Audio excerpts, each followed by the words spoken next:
Assalamualaikum warahmatullahi wabarakatuh.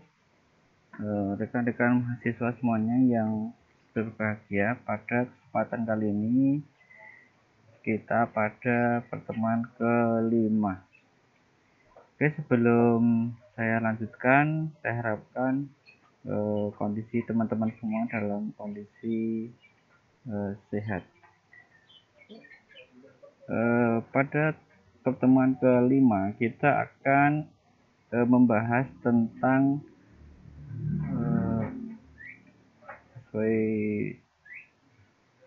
tentang teori-teori kenegaraan dalam Islam dari kelompok Sunni, Syiah, Khawarij, dan Mu'tazilah.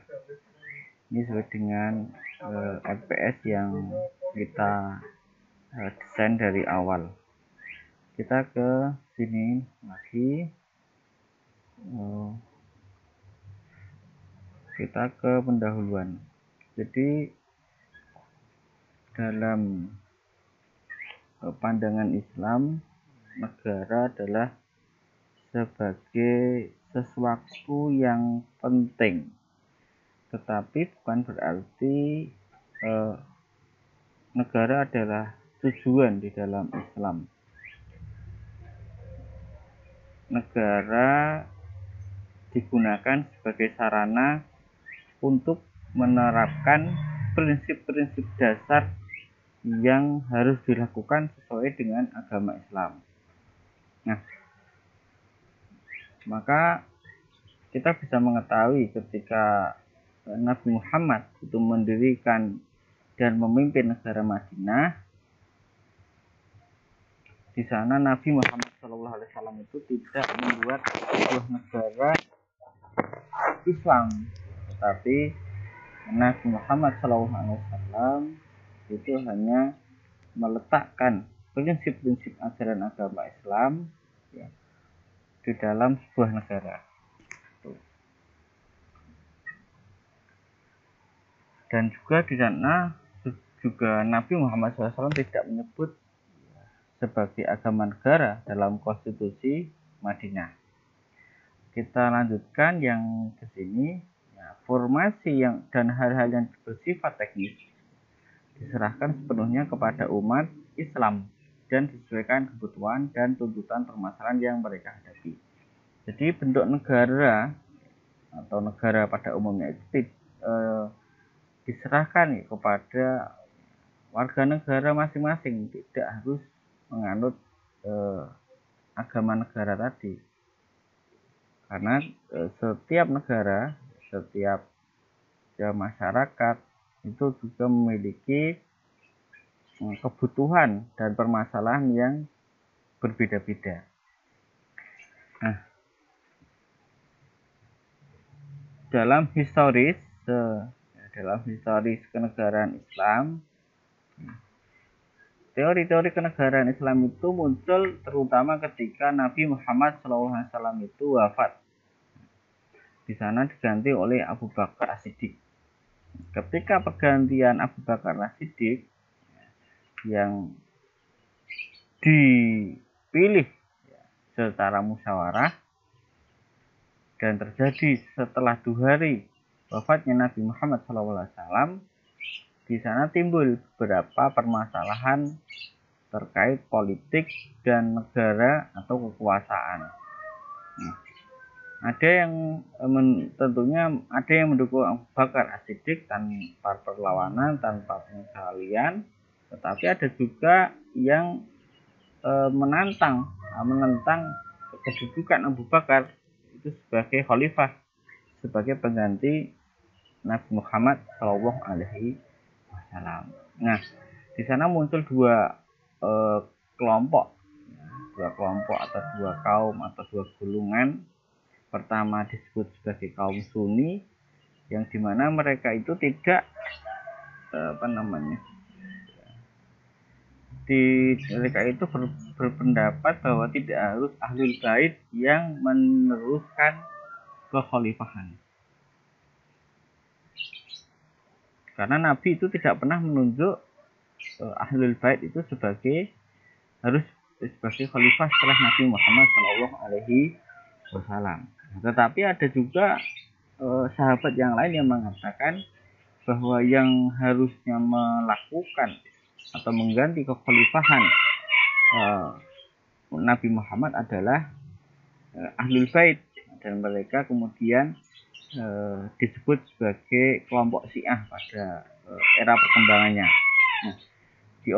Nah, kita sebut mudahnya saja sebagai kelompok oposisi atau kaum oposisi. Nah, di sini ada dua, yaitu dari keluarga Nabi sendiri, kemudian dari sahabat. Nah, kita klik.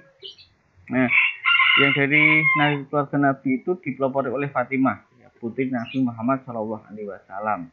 Kenapa mereka itu beroposisi atau tidak sependapat bahwa Abu Bakar sebagai khalifah?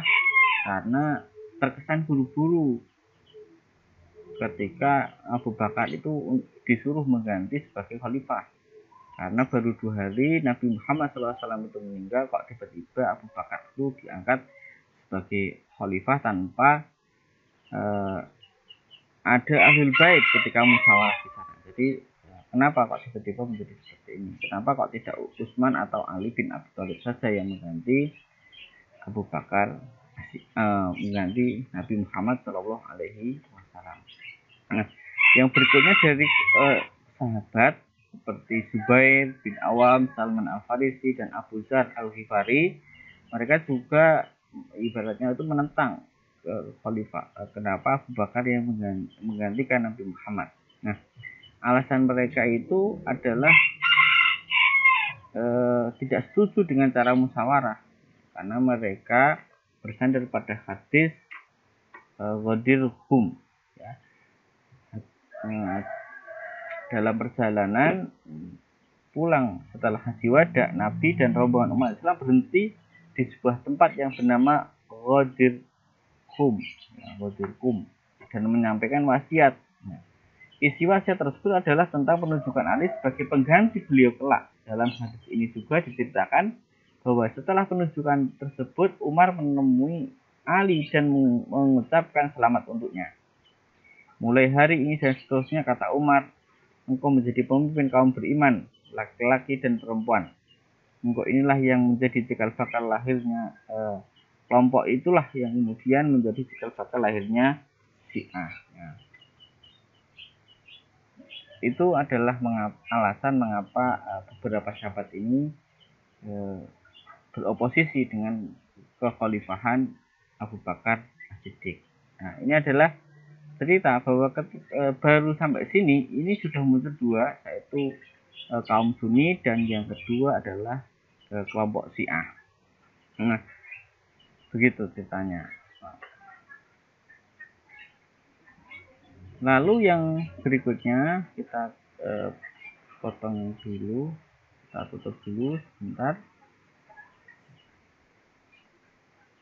Nah, kemudian setelah Abu Bakar itu kemudian ada Umar bin Khattab. Di sini tidak ada catatan yang begitu penting, kita lewati saja. Kemudian Utsman bin Affan juga kita lewati saja.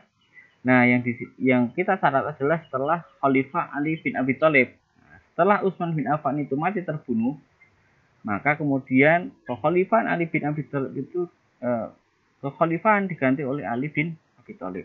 Nah, di masa kekhalifahan Ali bin Abi Thalib inilah muncul beberapa kelompok. Nah, dan juga di dalam kekhalifahan Ali bin Abi Thalib ini perlu kita catat bahwa di sana tidak ada yang oposisi. Justru di sini ada beberapa kelompok yang oposisi. Nah, kelompok yang mendukung Khalifah Ali bin Abi Thalib kita sebut sebagai kaum Syiah. Seperti di sebelumnya tadi, beberapa sahabat sejak awal yang mendukung Ali itu kemudian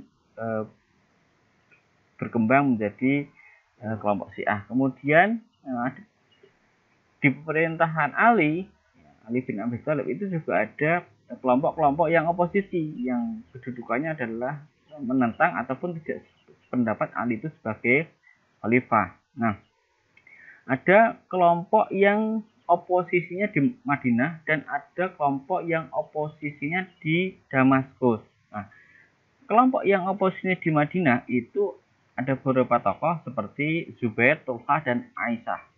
Kelompok ini itu melakukan pemberontakan dalam pemerintahan Ali bin Abi Thalib, tetapi kelompok ini kemudian dipatahkan oleh kelompok Ali bin Abi Thalib. Zubair dan Tulha itu terbunuh dalam peperangan dan Aisyah itu dikembalikan ke Madinah. Nah, kemudian yang berikutnya adalah kelompok yang oposisinya di Damaskus yang dipimpin oleh Muawiyah bin Abi Sufyan. Nah, kelompok inilah yang kemudian berjaya ya setelah kekhalifahan Ali bin Abi Thalib. Nah, kelompok ini sebenarnya sempat saja hampir saja mengalami kekalahan ketika melakukan pemberontakan, tetapi ketika hampir mengalami kekalahan kelompok ini licik ya, saya katakan begitu. Kenapa? Karena ketika hampir kalah ya, kelompok Muawiyah ini kemudian mencoba untuk berdamai dengan kelompok Ali ini dengan cara tahkim, tetapi dengan tahkim itulah ya kelompok Ali itu dirugikan sehingga kepemimpinan itu jatuh kepada Muawiyah bin Abi Sufyan. Begitu. Nah, jadi secara legitimasi kemudian kekhalifahan Ali bin Abi Thalib ini kemudian diganti oleh Muawiyah bin Abi Sufyan. Nah, karena yang terjadi adalah kekalahan kelompok Ali ketika tahkim, beberapa kelompok Ali kemudian keluar ya dari kelompok Ali, kemudian membuat kelompok tersendiri. Jadi dia itu adalah pendukung Ali, kemudian karena kecewa dengan tahkim yang dilakukan dengan Muawiyah bin Abi Sufyan tadi, itu membentuk kelompok tersendiri, yaitu yang kita sebut sebagai kelompok Khawarij, kelompok yang keluar, yaitu keluar dari pendukung Ali, kita sebut sebagai kelompok Khawarij. Nah, di sini sudah muncul 3 kelompok, tadi ada Sunni, ada Syiah, dan di sini muncul namanya Khawarij. Nah, Khawarij itu adalah dia bagian dari pendukung Ali, lalu dia keluar karena kekecewaan hasil tahkim. Nah, yang berikutnya adalah kelompok yang tidak campur urusan politik. Nah, ciri mereka adalah mereka tidak campur urusan politik, mereka uzilah dengan membenarkan diri untuk beribadah kepada Allah Subhanahu wa taala. Mereka bersifat netral, tidak membayar Ali dan tidak pula mengancam Muawiyah. Nah, kalau kita baca lagi, nah kelompok ini kemudian berkembang ya, dengan teologi rasional, dan mereka berkembang menjadi kelompok yang kita sebut sebagai kelompok Mu'tazilah. Jadi kalau kita perhatikan dari atas tadi ada kelompok Sunni, sudah ada kelompok Syiah, ya, kemudian kelompok Khawarij, kemudian kelompok Mu'tazilah. Nah, ini adalah perkembangan secara historis kelompok-kelompok yang muncul setelah Nabi Muhammad SAW itu wafat. Nah, kita tutup saja. Oke. Kita ke yang berikutnya. Nah, bagaimana teori-teori kenegaraan dalam Islam? Tentunya dengan tadi ya, sekitar 4 tadi ada Sunni, Syiah, Khawarij, dan Mu'tazilah. Kita klik. Nah, ada Sunni, Syiah, Khawarij, dan Mu'tazilah. Bagaimana teori kenegaraan dalam kelompok Sunni? Nah, untuk melihat pemikiran tokoh Sunni, kita harus melihat tokoh-tokoh. Untuk melihat teori-teori kenegaraan dalam Islam, ya, dalam kelompok Sunni, kita harus melihat tokoh-tokoh yang ada di kelompok Sunni. Karena apa? Karena kelompok Sunni ini kan dia tidak melembaga gitu ya, tetapi kita lihat saja pokoknya gitu. Nah, kita bagi jadi 2 untuk memudahkan. Satu ada tokoh abad klasik ya, kemudian ada tokoh abad tengah. Ya, ini disebut kelompok abad klasik itu siapa? Ada banyak sekali, ada Al-Baghdadi dan Ibnu Abi Rabi'. Ini nama mudahnya, ini nama pendeknya, kemudian ini nama panjangnya, kemudian ini ada wafatnya, ada sebagai ini tahun wafat, ada tahun hidup, tahun hidup, dan begitulah ya. Nah, nama pendek, nama panjang. Misalkan Al-Baghdadi itu nama aslinya Abu Mansur Abdul Al-Qadir bin Thohir al-Baghdadi, wafat 429 Hijriah atau 1037 Masehi. Ibnu Abi Rabi, namanya aslinya adalah Syihab ad-Din Ahmad bin Muhammad bin Abi Rabi, hidup di masa Khalifah Al-Mu'tasim 833 sampai 842 Masehi. Nanti kalau ada yang keliru bisa berkomentar. Nah, Al-Mawardi itu nama aslinya Abu Al-Hasan Ali bin Muhammad bin Habib Al-Basri Al-Baghdadi Al-Mawardi, 367 Hijriah atau 974 Masehi sampai 450 Hijriah sampai 1058 Masehi. Dan lain sebagainya, nanti bisa dibaca sendiri.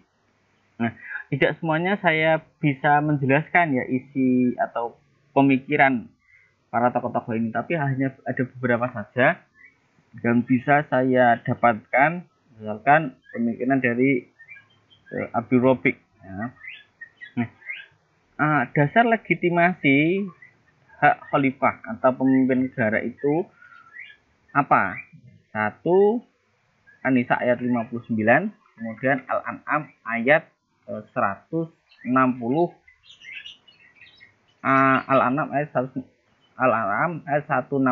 dan An-Nisa ayat 59. Wa huwallazi ja'ala lakum khalaifal ardi wa rafa'a ba'dakum fawqa ba'di darajat.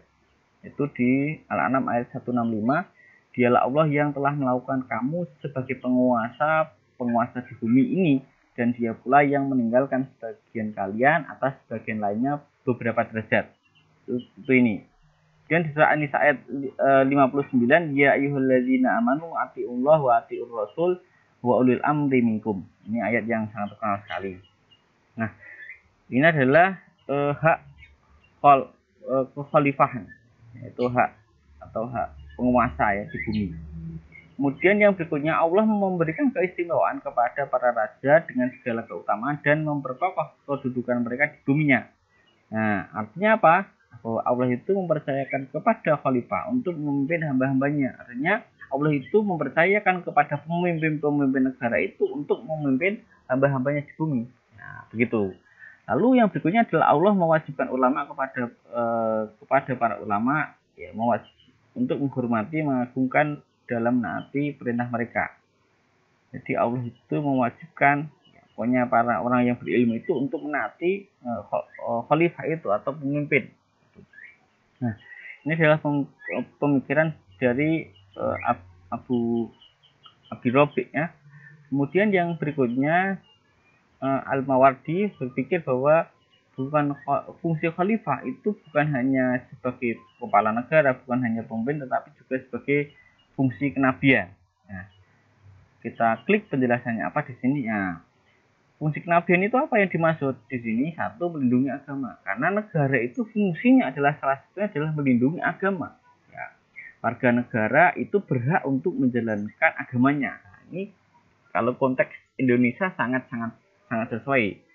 Jadi kalau kita di Indonesia itu negara salah satunya adalah melindungi warga negaranya untuk beribadah. Misalkan ya untuk beribadah tidak ada larangan. Untuk haji itu dilindungi negara lewat pendaftaran haji. Nah, di sana ada fasilitasnya dan lain sebagainya. Orang untuk umroh dilindungi oleh negara, ada peraturan tentang umroh, ada peraturan tentang haji dan lain sebagainya. Ini kan negara diatur dalam pasal 29, misalkan dalam pasal 29 Undang-Undang Dasar 1945. Jadi di sana ada fungsi negara melindungi agama, dan ini sangat sesuai dengan konteks Indonesia. Nah, yang berikutnya, fungsi kenabiannya dimaksud oleh Al-Mawardi adalah diserahkan kepada pimpinan untuk urusan politik, untuk mengatur urusan agama yang telah disyariatkan. Nah, ini juga betul sekali. Kita di Indonesia itu sebagian urusan itu sudah ya ditangani oleh negara, dan itu adalah kewajiban negara untuk melindungi. Kita punya pengadilan agama, kita untuk hal-hal kewarisan, untuk hal perceraian, untuk hal-hal kewarisan, ekonomi syariah dan lain sebagainya. Kemudian kita juga memiliki BBI, Badan Wakaf Indonesia, ada Basnas tentang urusan zakat, infak, sedekah dan lain sebagainya. Nah, kemudian yang berikutnya mengatur terwujudnya kemaslahatan umat dan tertibnya persoalan umat. Ya, jelas ya. Jadi ini juga bahwa ya, toleransi, kemudian isu-isu kerukunan umat beragama dan lain sebagainya, persoalan umat itu kemudian juga itu adalah juga harus diatur oleh negara. Ya. Oke, yang berikutnya adalah pemikiran Al-Mawardi. Itu adalah status membentuk khalifah atau pemimpin umat dan negara adalah fardu kifayah. Jadi hukumnya itu adalah fardu kifayah. Kemudian cara mengangkat khalifah menurut Al-Mawardi itu ada dua. Satu, memilih imam dari orang-orang yang berhak dipilih. Nah, kemudian yang nomor dua adalah melihat nasab keimaman dari ahli imam atau ahlu imamat. Nah, jadi kalau yang ini tuh dengan ada kita jelaskan di sini ada memilih ya ahlu al-ikhtiyar, jadi memilih dari beberapa orang yang layak untuk dipilih. Ya. Yang kedua adalah secara nasab. Nah, secara nasab, jadi turun temurun. Kalau yang ini tuh dipilih, kalau yang nomor dua ini secara nasab. Itu adalah cara memilih menurut Al-Mawardi. Adapun yang dipilih untuk menjadi pemimpin itu memiliki beberapa syarat seperti adil, berilmu, intelektualitas, dan memiliki hikmah. Nah, sedangkan ketika itu dengan nasab atau dengan turun temurun tadi itu memiliki beberapa syarat. Satu, adil, berilmu, sehat jasmani, ya, pendengaran, penglihatan, pengucapan jiwa, sehat anggota badan, tidak fisik cacat, tidak cacat fisik, intelektualitas, pemberani, turunan Quraisy. Ya, ini saya hadis. Jadi ini diperdebatkan ini ya. Nah, tetapi di dalam pandangan Sunni, keturunan Quraisy itu menjadi syarat seseorang itu bisa menjadi pemimpin. Oke. Nanti ada penjelasannya di bawah. Kenapa dan apakah harus orang Quraisy? Nanti ada pendapat yang membantah pendapat Al-Mawardi ini. Nah, pemikiran lainnya dari Al-Mawardi adalah kepala negara tidak dapat diturunkan karena sebagai wakil kekuasaan Tuhan. Jadi khalifah itu sebagai wakil Tuhan di bumi, sehingga dia tidak bisa diturunkan walaupun dia melakukan beberapa kezaliman. Ya. Kekuasaan khalifah itu bersifat mutlak dan tidak bisa digugat oleh siapapun. Nah, jadi kekuasaannya itu mutlak karena dia adalah wakil Tuhan. Kemudian sumber kekuasaan negara adalah berdasarkan perjanjian antara kepala negara dan rakyatnya atau sosial kontrak. Nah, ketika itu ada kontrak sosial, maka timbal balik ya antara negara dan rakyat. Rakyat telah memberikan kekuasaan dan sebagian haknya untuk kepala negara, berhak untuk menurunkan kepala negara bila dimana tidak mampu lagi menjalankan pemerintah sebagai kesepakatan bersama. Tapi ini juga dipertanyakan karena Al-Mawardi ini tidak menjelaskan bagaimana penurunan, bagaimana menurunkan kepala negara itu juga tidak diatur, tidak diperbincangkan oleh Al-Mawardi, tidak dijelaskan oleh Mawardi. Ya hanya sebagai tulisan saja, tapi tidak jelas bagaimana cara menurunkan. Karena apa? Karena cara pemilihannya itu seperti tadi, seperti misalkan pemilihan. Kalau pemilihan itu juga terbatas oleh orang tertentu saja, kemudian apalagi yang keturunan. Nah, sekali lagi ini juga sulit untuk menurunkan walaupun dia menghasilkan teori kontrak sosial bisa diturunkan, tetapi dalam penjelasannya itu belum rinci kapan sebuah pemimpin itu bisa diturunkan, bagaimana prosedurnya itu juga tidak jelas di sini. Nah, atau belum jelas. Kemudian menekankan kepatuhan terhadap kepala negara yang telah dipilih. Jadi menaati kepala negara, menaati khalifah itu sesuatu yang ditekankan di dalam pemikiran Sunni, terutama pemikiran Al-Mawardi ini. Oke, itu adalah beberapa pemikiran yang disampaikan oleh Al-Mawardi. Kemudian juga ada Al-Ghazali. Al-Ghazali ini ada beberapa pemikiran. Satu, pemikiran Al-Ghazali adalah satu bahwa kekuasaan itu adalah sumber adalah Tuhan.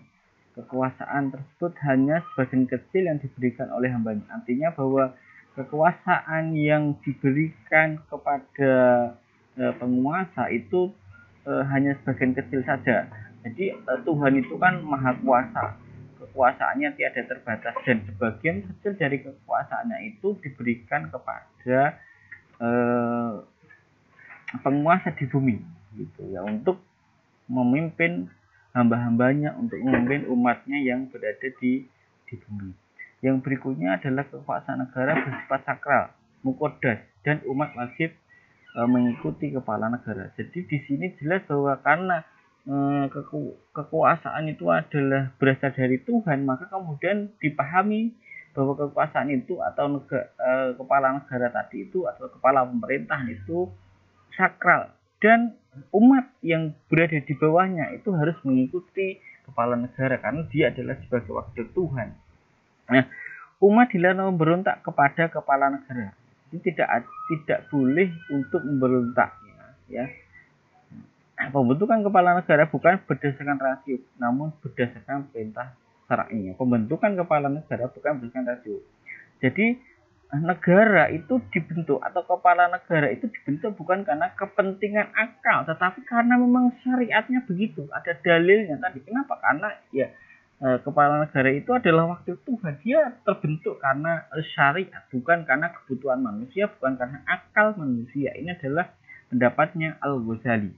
Agama tidak dapat dijalankan jika tidak ada pendukungnya, itu negara. Jadi agama itu bisa dijalankan kalau ada negara. Nah, yang berikutnya, agama adalah landasan bagi kehidupan manusia dan politik adalah penjaganya. Jadi agama adalah landasan dan politik adalah penjaganya. Nah, kalau kita kontekskan di Indonesia, mungkin ini benar saja.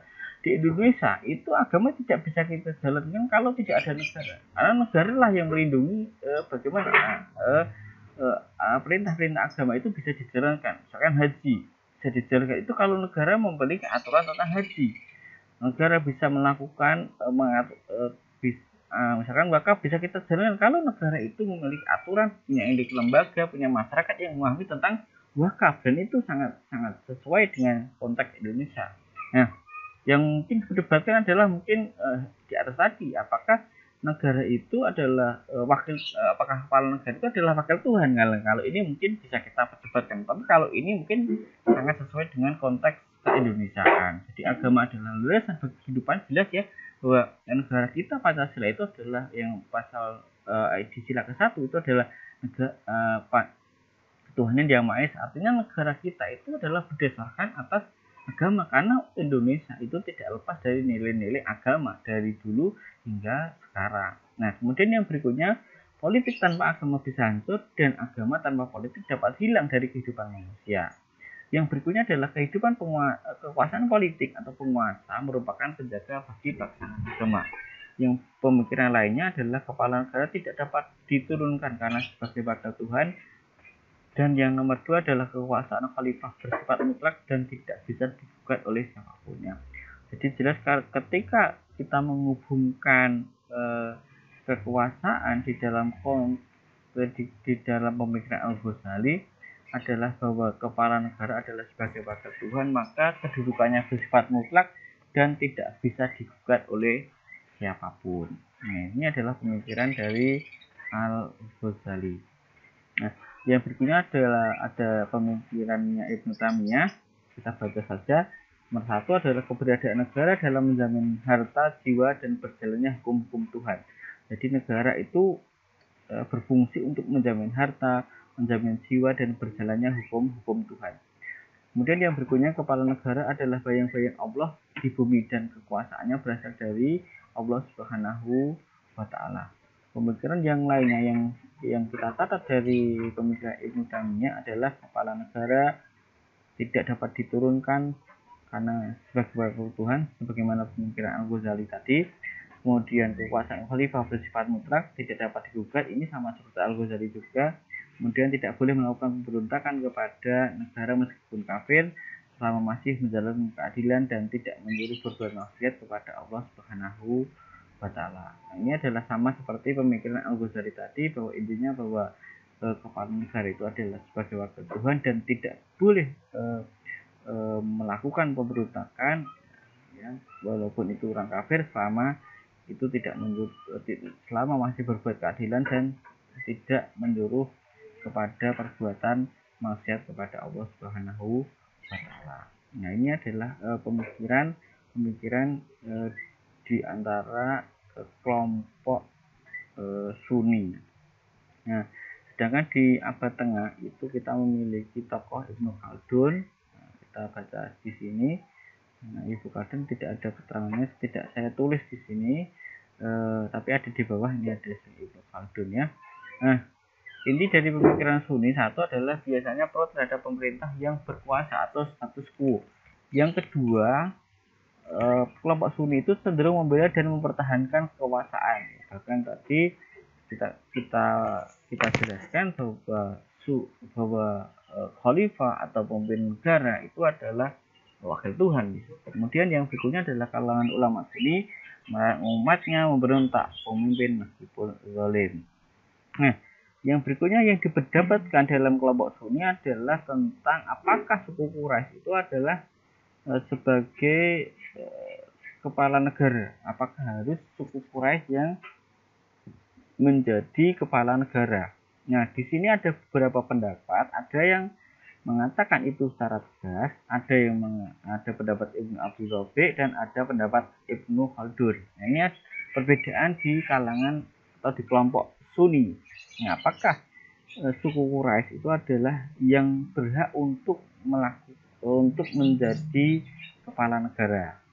Nah, kalau ada yang mengatakan dengan syarat, ya, dan ini didukung oleh beberapa tokoh seperti Al-Ghazali, Al-Juwaini, Al-Baqillani, dan Al-Mawardi, yang mereka ini mendukung bahwa suku Quraisy lah yang berhak untuk menjadi kepala negara. Kenapa mereka berpendapat seperti itu? Karena ada hadis Nabi yang mengatakan bahwa imam-imam pemimpin umat Islam itu berasal dari suku Quraisy.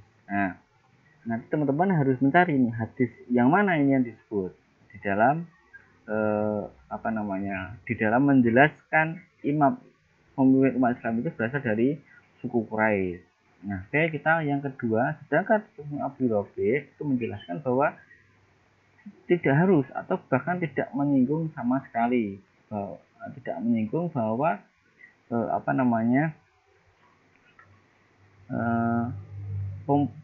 penekanan suku Quraisy sebagai kepala negara. Tidak ada yang tidak seperti itu, atau tidak, Ibnu Abi Rabi tidak menjelaskan secara rinci dan tidak menyinggung sama sekali. Nah, tapi Abu Rabi juga tidak langsung membenarkan bahwa suku selain suku Quraisy itu kemudian langsung memegang jabatan sebagai kepala negara. Nah, kita lihat pemikiran Ibnu Khaldun. Ini adalah pemikiran tokoh Sunni abad tengah. Nah, pertama, bahwa tidak menjadi syarat utama yang harus dilaksanakan pada setiap masa. Artinya pemimpin itu dari suku Quraisy, apakah dari suku Quraisy itu tidak harus, artinya tidak menjadi syarat utama yang harus dilaksanakan pada setiap masa, gitu loh. Artinya bahwa tidak setiap masa itu tidak harus suku Quraisy yang harus menjadi pemimpin umat Islam, gitu loh, atau pemimpin umat, atau pemimpin sebuah negara. Nah, yang kedua, Nabi memilih suku Quraisy ketika itu karena suku Quraisy pada saat itu memiliki wibawa dan kekuatan yang disegani di Jazirah Arab. Yang ketiga, suku Quraisy itu memiliki asobiyah yang kuat. Asobiyah itu kekeluargaan yang kuat. Yang berikutnya, dan tidak menutup kemungkinan suku-suku yang lain juga bisa menjadi pemimpin dengan adanya perubahan situasi dan kondisi, dengan syarat mereka mampu untuk menjadi khalifah atau menjadi pemimpin sebuah negara. Yang berikutnya adalah imam-imam itu berasal dari suku Quraisy atau suku lain yang memiliki kecakapan dan kemampuan sebagaimana dimiliki oleh suku Quraisy. Jadi menurut Ibnu Khaldun ini agak moderat. Kenapa? Karena tidak harus suku Quraisy. Nah, kenapa Nabi itu menyebutkan suku Quraisy? Karena ketika itu suku Quraisy itu menjadi suku yang disegani dan memiliki sifat kekeluargaan yang tinggi, yang kuat. Nah, itu jadi gitu. Jadi tidak harus suku Quraisy. Selama suku-suku yang lain itu mampu untuk menjadi pemimpin, maka suku-suku yang lain tersebut juga berhak untuk menjadi pemimpin sebuah negara. Nah, itu adalah pendapatnya Ibnu Khaldun. Yang berikutnya adalah kita ke tokoh ke kelompok yang kedua, kita ke kelompok Sunni. Masih banyak ini ya. Semoga cepat selesai. Masih banyak ini, masih kelompok Syiah. Nah, kelahiran kelompok Syiah itu sebagaimana kita jelaskan tadi di atas, karena dia muncul karena reaksi ya ke apa namanya ya reaksi kelompok Sunni atau kelompok dominan yang pada waktu itu ya setelah Nabi Muhammad SAW itu mengambil mengambil alih ya, pemimpin dialihkan kepada Abu Bakar, sementara menurut kelompok Syiah ini yang berhak menggantikan Nabi Muhammad SAW adalah Ali bin Abi Thalib, yaitu suami Fatimah binti Rasulullah Shallallahu Alaihi Wasallam. Nah, kita langsung saja ke perkembangan Syiah. Kita tutup aja yang di atas. Ya, perkembangan Syiah itu sebenarnya terpecah menjadi puluhan sekte-sekte atau cabang. Ya, sebab perpecahan mereka itu ada beberapa hal, ada karena sifat imam, apakah imam itu maksum atau tidak, kemudian pengganti imam, kemudian pengangkatan imam, kemudian doktrin di antara kelompok Syiah.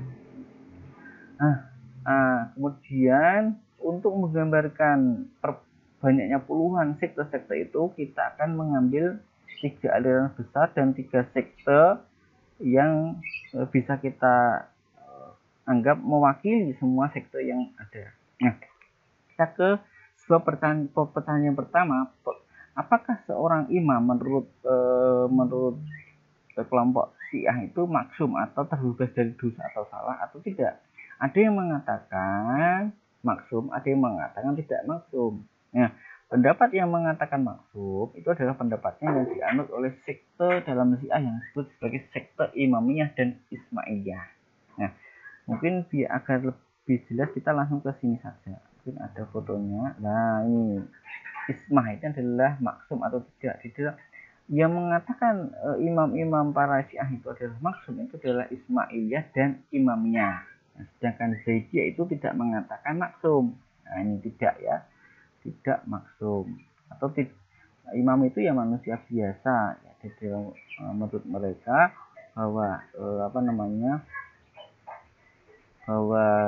imam itu di dalam Zaidiyah itu tidak bebas dari dosa dan salah ini.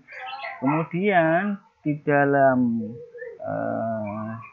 alasannya kenapa kita yang mengatakan bahwa iya mereka maksud itu karena khalifah itu dianggap sebagai pengganti nabi, sebagai pengganti nabi imam itu, karena dia itu sebagai pengganti nabi maka dia harus terbebas dari dosa dan salah. Kalau mereka itu tidak maksum berarti membenarkan bahwa imam itu melakukan kesalahan di dalam masalah agama. Nah, ini tentunya tidak benar itu menurut kelompok yang pertama. Maka menurut Ismailiyah dalam mazhab Syiah dan Imamiyah dalam mazhab Syiah pula bahwa imam itu mereka maksum. Itu begitu penjelasannya. Yang berikutnya kita ke pengganti imam. Nah, pengganti imam ini juga ada beberapa. Ada yang mengangkat Zaid ibni Ali, ada yang tidak setuju dengan diangkatnya Zaid ibni Ali. Ini kita yang kedua sini. Nah, ini Zaid nah, di sini itu ada terjadi perbedaan pengangkatan.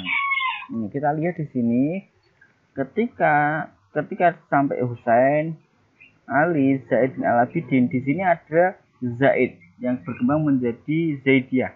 Ada yang di sini ada perbedaan. Ada yang mengangkat Zaid ini menjadi imam, maka kemudian yang mengangkat Zaid ini menjadi imam disebut sebagai sekte Zaidiyah. Tetapi ada yang mengangkat Muh al-Bakir kemudian Ja'far as-Shadiq. Ini menjadi kemudian barulah kemudian Ismail. Nah, kemudian ada Ismail, mereka mendirikan sekte namanya sekte Ismailiyah. Nah, di sini juga setelah Ja'far as-Shadiq itu muncul perbedaan dua. ada yang mengangkat Musa Al-Kazim dan bawahnya ini Ali Al-Hadi menjadi, dan bawahnya itu kemudian Muhammad Al-Mahdi menjadi, ini berkembang menjadi sekte imamnya ya. Jadi di sini sudah ada muncul perbedaan. Ketika sampai sini ini terjadi ada yang mengangkat Zaid menjadi imam, kemudian berkembang menjadi sekte Zaidiyah, kemudian karena ini dianggap tidak menjadi imam, maka kemudian ke sini. Nah, ketika di sini ada Ismail menjadi imam, mereka berkembang menjadi sekte Ismailiyah. Nah, ada yang mengatakan Ismail itu tidak imam, lalu mereka menjadikan di sini Muhammad Al-Mahdi menjadi sekte imamiyah. Nah, ini adalah imamnya mereka. Nah, mereka menjadi sekte imamiyah. Nah, ini berkembang menjadi. Inilah yang menyebabkan perbedaan pendapat. Artinya pengakuan terhadap imam tertentu. Ada yang mengatakan Zaid itu bukan imam, ada yang mengatakan Zaid itu menjadi imam. Yang mengatakan Zaid itu menjadi imam maka menjadi kelompok sekte Zaidiyah. Yang mengatakan Ismail itu menjadi imam maka kemudian menjadi Ismailiyah. Nah, itulah penyebab kenapa terjadinya beberapa sekte atau bahkan puluhan sekte di dalam Syiah. Nah, kemudian yang berikutnya adalah karena doktrin. Doktrin itu kemudian menjadi perbedaan pendapat. Itu kan tadi kan ada doktrin ismah, ya, ada doktrin ismah, ada doktrin ghaibah, ada doktrin intizar. Kalau ismah itu kan tentang apakah seorang imam itu maksum atau tidak. Kalau ghaibah itu adalah imam mustatir atau ghaib. Jadi imam mereka itu ada yang ghaib. Jadi nanti akan muncul pada waktu tertentu ketika kondisinya sudah bagus. Maka itu adalah disebut imam yang ghaib atau imam yang mustatir. Jadi begitu. Nah, itu adalah di dalam sekte Ismailiyah dan sekte imamnya. Di sekte Zaidiyah itu tidak ada situ. Nah, kalau intizar itu adalah perlawanan melalui bawah tanah karena kondisi yang masih lemah, dikejar-kejar dan dianiaya oleh penguasa pada masa daulat. Atau ini adalah jenis yang pertama, bersifat pasif terhadap kekuasaan yang zalim sambil menunggu imam yang akan membebaskan mereka. Ya, ini adalah tentang sikap terhadap penguasa yang zalim, intizar itu. Bahwa ada yang mengatakan pertama itu mereka melawan dari bawah. Nah, ini juga berbeda ya Zaidiyah. Dia tidak memiliki pemahaman yang seperti itu. Nah, kemudian yang kedua itu adalah karena intizar itu berkembang, yang awalnya itu pasif terhadap penguasa yang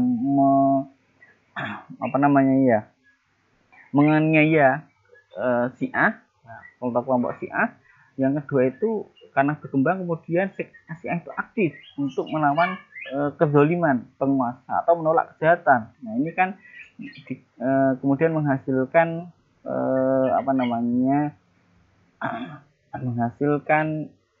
keberhasilan revolusi Iran pada tahun 1979. Nah, ini pemikiran aktif dalam intizar itu atau menentang kezaliman itu adalah pemikiran Ali Syariati. Nah, ini yang memimpin ya revolusi Iran itu adalah Ayatullah Khomeini pada 1979, dan dia berpendapat selama menunggu imam yang gaib tadi, jadi ada imam yang gaib tadi itu, selama menunggu imam yang gaib tadi itu belum muncul, maka kemudian kepemimpinan itu diserahkan kepada dirinya, yaitu Imam Khomeini sendiri. Nah, ini adalah sebab-sebab perbedaan yang terjadi di sebab perbedaan di kelompok mazhab atau mazhab Syiah. Jadi begitulah munculnya kenapa sekte-sekte Syiah ini kemudian bermunculan sangat banyak gitu ya. Kemudian sekte ada 3 aliran yang besar, satu ada aliran moderat, ada yang ekstrem, dan diantara 2 kutub tersebut. Nah, kita lanjut saja biar tidak terlalu banyak. Moderat itu adalah mengakui bahwa Ali itu adalah manusia biasa. Ali menerima kekhalifahan Abu Bakar dan Umar. Ini adalah kelompok Syiah yang moderat, ya. Jadi menerima Ali hanya sebagai manusia biasa, tidak maksum, ya, dan lain sebagainya. Nah, menerima Khalifah Abu Bakar dan Umar. Kemudian yang ekstrim, Ali diperlakukan sebagai Superman, Ali ditempatkan lebih tinggi daripada Muhammad, kemudian Ali sebagai penjelmaan Tuhan. Ini adalah kelompok yang ekstrim. Kemudian kelompok di antara dua kutub, dia berpendapat bahwa Ali sebagai pewaris sah jabatan khalifah atau sebagai imam. Dan kemudian menuduh Abu Bakar dan Umar telah merebut ya, jabatan khalifah dari Ali.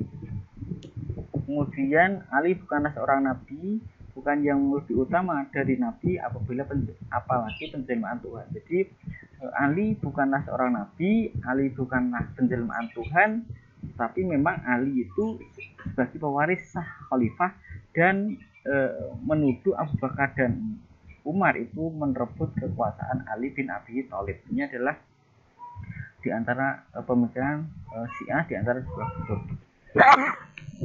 Nah, yang berikutnya adalah sosiopolitik yang berkembang yang mempengaruhi perkembangan doktrin Syiah.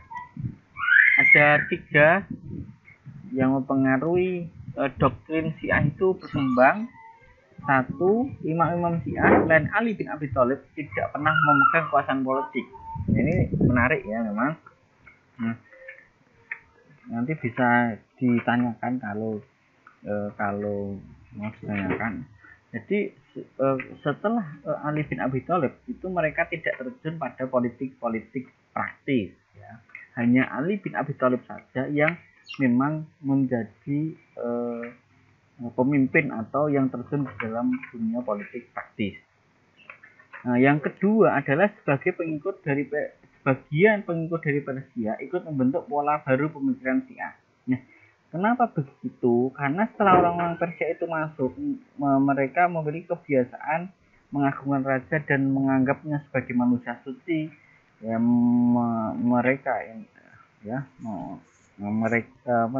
mereka menganggap bahwa para raja itu adalah sebagai manusia suci. Nah, mereka memandang bahwa bahwa para raja itu adalah tanpa dosa. Bahkan dalam pandangan Syiah yang ekstrim, ya Imam Ali adalah penjelmaan Tuhan, ya.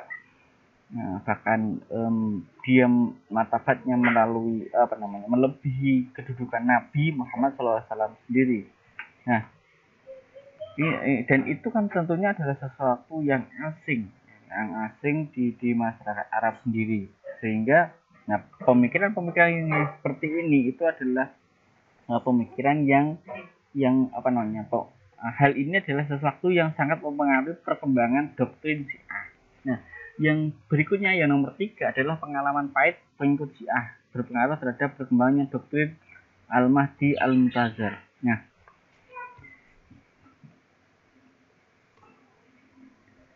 ini adalah kondisi yang juga mempengaruhi kondisi perkembangan Syiah. Ya. Jadi penderitaan yang mereka alami karena mereka itu adalah sebagai kelompok yang minoritas yang selalu dikejar-kejar, yang diburu dan mungkin bahkan dianiaya oleh penguasa. Ya, mereka itu ada beberapa mereka yang melakukan perlawanan melalui di bawah tanah. Kemudian mereka ada yang meyakini ketika suatu saat mereka kuat, mereka akan melakukan perlawanan itu, ya. Dan ini kan kemudian tadi sudah saya jelaskan juga, ada yang karena perkembangan waktu kemudian mereka menolak ya kezaliman itu secara terang-terangan, ya. Yang awalnya itu mereka di bawah ya hanya diam-diam saja karena merasa bahwa pemimpin mereka itu masih goib, ya. Kemudian karena berkembangnya doktrin intisar tadi, mereka berkembang menolak kezaliman dengan berani, dengan secara aktif, yang gagasan itu kemudian diberikan oleh ahli syariat tadi sebagaimana penjelasan saya di atas. Dan itu tentunya adalah bagian dari sosiopolitik yang sangat mempengaruhi perkembangan doktrin Syiah. Yang bawah ini sudah saya jelaskan tadi, ya, tidak saya jelaskan. Ini adalah silsilah imam Syiah, dan yang tadi adalah perbandingan paham dalam Syiah ini tadi. Nah, yang ini ya. Kemudian yang satunya itu adalah yang ini adalah silsilah imam-imam Syiah. Nah, itu. Jadi begitu, semoga bisa dipahami oleh teman-teman semuanya. kita masih ada dua lagi, Khawarij dan Mu'tazilah. Nah, ada dua hal yang perlu saya sampaikan di sini tentang Khawarij, yaitu karakter dan pemikiran Khawarij. Nah, sebagaimana penjelasan tadi atas, bahwa Khawarij itu adalah muncul dari sempalan yang memisahkan dari kelompoknya Ali setelah adanya tahkim atau arbitase yang tahkim tersebut berisi tentang kekalahan Ali di dalam tahkim, yang itu menyebabkan Ali itu turun dari kekhalifahan dan diganti oleh Muawiyah. Nah, kemudian karena mereka kecewa, maka kemudian mereka membentuk kelompok sendiri yang disebut sebagai kelompok Khawarij, atau kelompok yang keluar dari barisannya Ali, dan pengikut mereka itu adalah sebagian besar dari suku Badui, dan mereka sangat ekstrim sekali ya dalam pemikiran mereka. Nah, dan di dalam kelompok Khawarij itu juga tidak kemudian menjadi satu sekte saja, tetapi juga seperti bagaimana kelompok Syiah tadi, itu juga terpecah menjadi beberapa sekte. Nah, kita langsung saja ke pemikiran Khawarij. Nah, pemikiran Khawarij adalah sangat ekstrim dan sulit menerima perbedaan pendapat. Nah, kenapa begitu? Karena sebagian pengikutnya adalah kelompok Badui. Kelompok Badui itu adalah masyarakat yang hidupnya dan cara pikirnya mungkin sangat sederhana ya, begitu. Jadi sangat ekstrim sekali dalam perbedaan pendapat. Orang di luar kelompoknya itu bahkan disebut sebagai kafir dan halal untuk dibunuh. Nah, dengan mereka lebih maju daripada Sunni tentunya adalah beberapa hal ya, karena mereka itu bisa menerima pemerintahan Abu Bakar, mereka bisa menerima pemerintahan Umar, mereka bisa menerima Utsman ya, pada 6 tahun pertama Utsman itu menjadi khalifah, dan Ali sebelum melakukan arbitase atau Muawiyah. Jadi mereka sebenarnya awalnya sangat bagus, sangat moderat, menerima kekuasaan, menerima pemimpin itu dengan baik hati, tetapi tentunya dengan berbagai hal tadi mereka kemudian keluar dari Ali.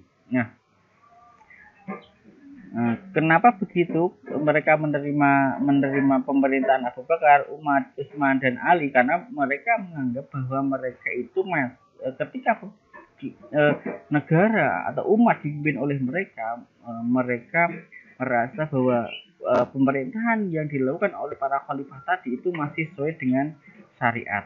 Nah, yang berikutnya mereka berpikiran bahwa tidak mengakui hak istimewa orang atau kelompok tertentu untuk menduduki sebagai khalifah. Nah, ini yang agak ekstrim memang. Jadi tidak mengakui hak istimewa orang atau kelompok tertentu untuk menduduki khalifah. Yang berikutnya adalah khalifah bukan kewajiban agama yang berdasarkan syariat. Jadi ini juga berbeda dengan kelompok Sunni tadi. Kalau di kelompok Sunni itu bahwa kekhalifahan itu adalah berdasarkan syariat, kalau ini tidak berdasarkan syariat, agak berbeda kan. Kemudian tidak menganggap kepala negara sebagai orang yang sempurna. Jadi kalau kita itu Syiah tadi menganggap bahwa misalkan Ali itu bahkan melebihi Nabi, itu sangat ditolak di dalam pemikiran Khawarij. Nah, yang berikutnya adalah kelompok Mu'tazilah. Nah, kita ke sini. Nah, kelompok Mu'tazilah itu kan muncul ketika ada kelompok yang tidak mau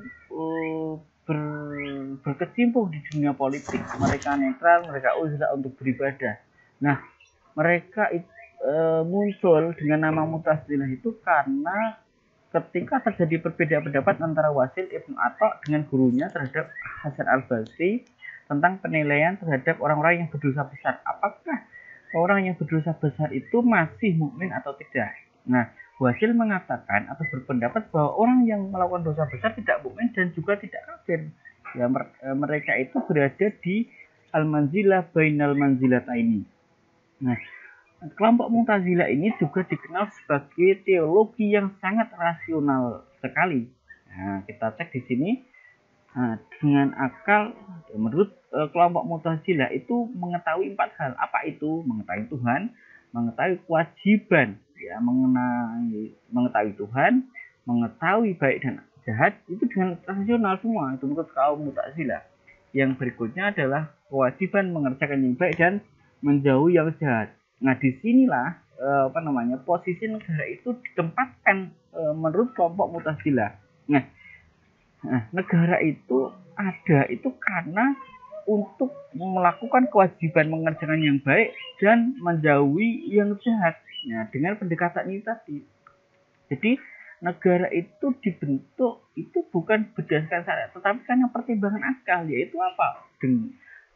Karena untuk kewajiban mengerjakan yang baik dan menjauhi yang buruk atau menjauhi yang jahat. Nah, umat Islam dalam hal ini adalah wajib mematuhi negara, pemerintahan sebagai konsekuensi adanya negara, dan akal adalah sebagai nikmat Allah yang berharga. Jadi kita alurkan atau kita rinci dari awal. Jadi dari akal tadi itu mengetahui 4 hal. Salah satunya adalah dengan akal itu mengetahui yang kewajiban yang baik dan menjauhi yang jahat, dan itu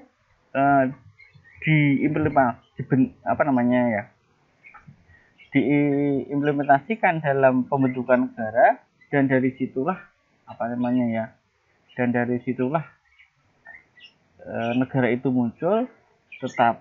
Dan ketika negara itu muncul, maka umat Islam wajib mengikuti ketentuan negara karena konsekuensi dari pemikiran akal manusia, ya. Dan akal adalah penghargaan atau nikmat Allah Subhanahu wa taala kepada manusia. Nah, itu adalah pemikiran Mu'tazilah, konsep yang ringan di kelompok atau di golongan Mu'tazilah. Nah, pemikiran Mu'tazilah di bidang politik itu adalah tokoh-tokoh yang terlibat di perselisihan dan pertentangan di masa Ali adalah sahabat yang soleh. Mereka terpecah dan salah satunya mesti berbuat dosa, tapi tidak tahu mana, dan itu diserahkan kepada Allah serta mereka tidak disebut sebagai mukmin yang sebenarnya.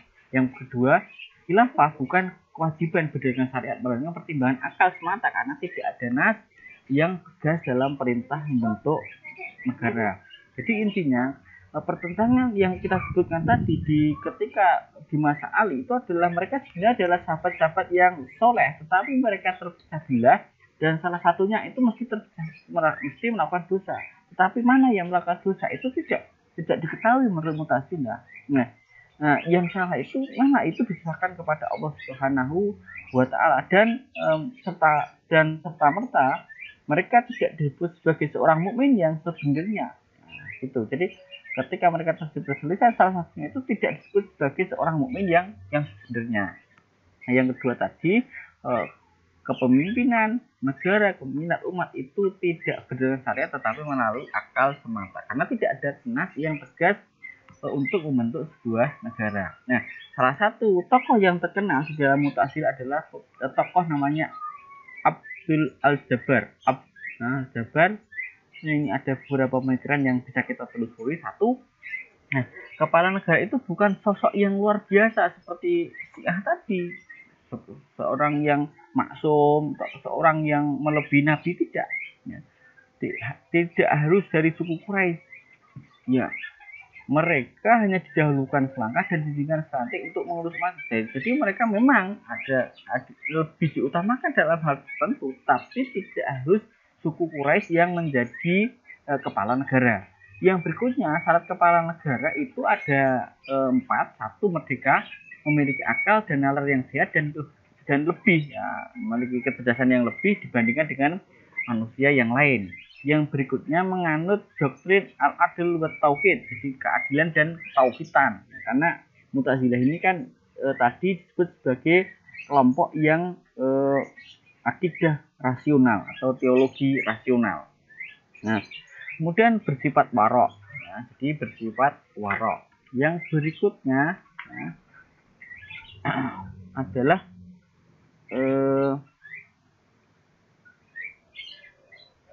dengan sifat warok ini apa sih yang bisa kita dapatkan? Dengan sifat ini tentu kepala negara dapat menjalankan roda pemerintahan dengan baik, sehingga kontrol terhadap kekuasaannya dilakukan oleh dirinya sendiri.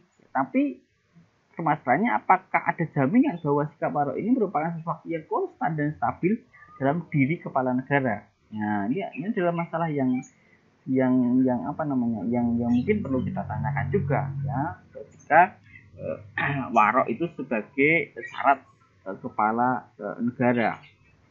Nah, kemudian yang berikutnya adalah kepala negara itu dipilih secara musyawarah. Nah, di sini ada beberapa penjelasan. Satu, pengangkatan sejumlah orang yang diakui dalam bermasyarakat jumlahnya saja dan berdasarkan suara terbanyak. Ini adalah cara yang pertama, yaitu mengangkat jumlah orang yang diakui dalam masyarakat, mereka itu jumlahnya ganjil. Nah, beberapa orang perwakilan inilah yang kemudian mengangkat orang untuk menjadi kepala negara atau menjadi seorang pemimpin.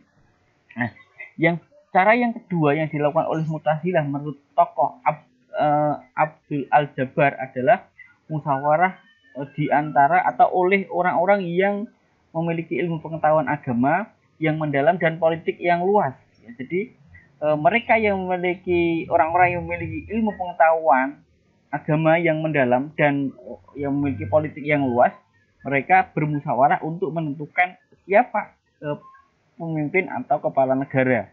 Nah, ini adalah cara yang dilakukan Mu'tazilah yang menurut tokoh Al-Jabbar ini untuk memilih kepala negara. Jadi ada dua. Intinya adalah secara musyawarah. Cuma secara teknis saja itu ada perbedaan ya. Yang satu seseorang saja, yang kedua itu dengan ahli agama dan ahli politik. Kita ke yang terakhir, yaitu tentang kesimpulan tentang tema kita, yaitu tentang teori-teori kenegaraan di dalam agama Islam. Nah, ada 3 kesimpulan yang bisa kita ambil di sini. Sebelum ke satu adalah ada 3 aliran yang bisa kita gambarkan di sini, yaitu aliran aristokrasi dan monarki yang diwakili oleh Sunni, kemudian aliran teokrasi yang diwakili Syiah kecuali Syiah Zaidiyah, yang nomor 3 adalah aliran demokratis yang diwakili oleh Khawarij dan Mu'tazilah. Nah, kelompok Sunni ini adalah kelompok yang mengklaim bahwa suku Quraisy adalah berhak sebagai kepala negara, kemudian kepatuhan mutlak kepada kepala negara. Kepala negara adalah bayang-bayang Allah ya di muka bumi, zillahi fil ardh. Ya. Yang berikutnya, kepala negara memegang otoritas yang sangat luas ya. Pemikiran Sunni juga misalkan tidak boleh memberontak kepada kepala negara, tidak boleh memberontak kepada negara dan lain sebagainya. Itu adalah pemikiran Sunni. Nah, yang berikutnya adalah aliran teokrasi yang diwakili Syiah kecuali Syiah Zaidiyah. Nah, kelompok ini berpendapat bahwa kepala negara adalah sebagai pemegang kekuasaan agama dan politik berdasarkan petunjuk Allah lewat wasiat nabinya. Ya. Ada yang ada wasiat, ada yang berpendapat itu wasiat, ya. Ada yang berpendapat tidak ada wasiat. Nah, itu kan perbedaan tadi di atas tadi ya, yang mengatakan tidak ada wasiat itu kan kelompok Syiah atau sekte Zaidiyah. Yang berikutnya aliran Syiah kecuali sekte Zaidiyah adalah kepala negara adalah orang yang maksum ya. Kemudian kepala negara itu adalah memiliki otoritas yang sangat luas ya. Kepala negara itu adalah pengganti nabi ya. Sebagai wakil nabi, maka tidak boleh ada kesalahan atau terbebas dari dosa dan salah. Itu adalah aliran Syiah Zaidiyah. Yang berikutnya adalah aliran bukan aliran Zaidiyah tapi Syiah ya. Jadi secara umum adalah Syiah. Jadi kepala negara tadi adalah sebagai kelompok yang maksum ya, kecuali kelompok atau sekte Zaidiyah. Yang berikutnya adalah aliran demokratis yang diwakili oleh Khawarij dan Mu'tazilah. Nah, kelompok ini adalah muncul karena kelompok Syiah dan Sunni yang mengutamakan kelompok tertentu, yaitu kelompok Khawarij tadi ya. Kelompok Syiah yang apalagi itu mengutamakan imamnya dan lain sebagainya. Tapi kalau Khawarij dan Mu'tazilah itu tadi ada nilai-nilai demokrasi di sana, ada nilai-nilai musyawarah yang disampaikan ya di dalam pemikiran tentang kenegaraan atau tentang teori-teori kenegaraan di dalam Islam. Nah, Saya kira itu yang bisa saya jelaskan. Semoga yang sedikit ini bisa memberikan gambaran kepada kita semua, bisa bermanfaat kepada kita semua. Kalau ada kurangnya, terima kasih, mohon maaf sekali. Terima kasih. Alhamdulillahirobbilalamin. Wassalamualaikum warahmatullahi wabarakatuh.